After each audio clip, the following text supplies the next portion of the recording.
দখলদার ইসরায়েল ও মিত্র যুক্তরাষ্ট্রের আধুনিক সামরিক শক্তি দিয়ে শত শত হামলা চালিয়েও ইরান সমর্থিত ইয়েমেনের হুথি আনসারুল্লাহ বাহিনীর সক্ষমতা বিন্দুমাত্র কমাতে পারেনি। একের পর এক মিসাইল হামলা করে কাঁপিয়ে দিচ্ছে ইসরায়েলের ভিত। এবার ইসরায়েলের বিরুদ্ধে পূর্ণ আকাশ অবরোধের হুমকি দিয়েছে হুথি আনসারুল্লাহ। এর পাল্টা প্রতিক্রিয়ায় ইসরায়েলের প্রধানমন্ত্রী বেনিয়ামিন নেতানিয়াহু হুথিদের বিরুদ্ধে ধারাবাহিক কঠোর পদক্ষেপের ঘোষণা দিয়েছেন।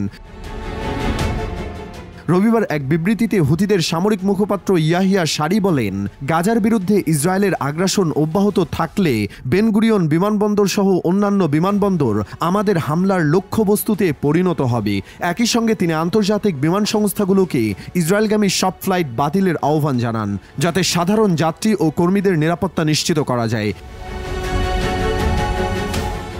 এই হুঁশিয়ারির কয়েক ঘন্টা আগেই হুথিদের ছোড়া একটি শক্তিশালী হাইপারসনিক ক্ষেপণাস্ত্র ইসরায়েলের বেন গুরিয়ন বিমানবন্দরের কাছে আঘাত হানে, যার কারণে সাময়িকভাবে বিমান চলাচল ব্যাহত হয়। উল্লেখযোগ্যভাবে ইসরায়েলের হেডস এবং যুক্তরাষ্ট্রের থার্ড প্রতিরক্ষা ব্যবস্থা ক্ষেপণাস্ত্রটি প্রতিহত করতে ব্যর্থ হয়। এর জবাবে নেতানিয়াহু এক ভিডিও বার্তায় বলেন, আমরা হুথিদের বিরুদ্ধে অতীতেও অভিযান চালিয়েছি এবং ভবিষ্যতেও চালিয়ে যাব।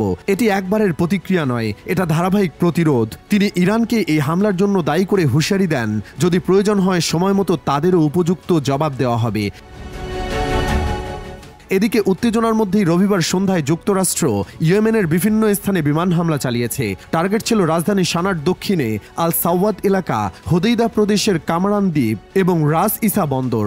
হুথি ঘনিষ্ঠ আল মাসিরাহ টিভি জানিয়েছে, এসব হামলায় এখন পর্যন্ত কোনো প্রাণহানির খবর পাওয়া যায়নি।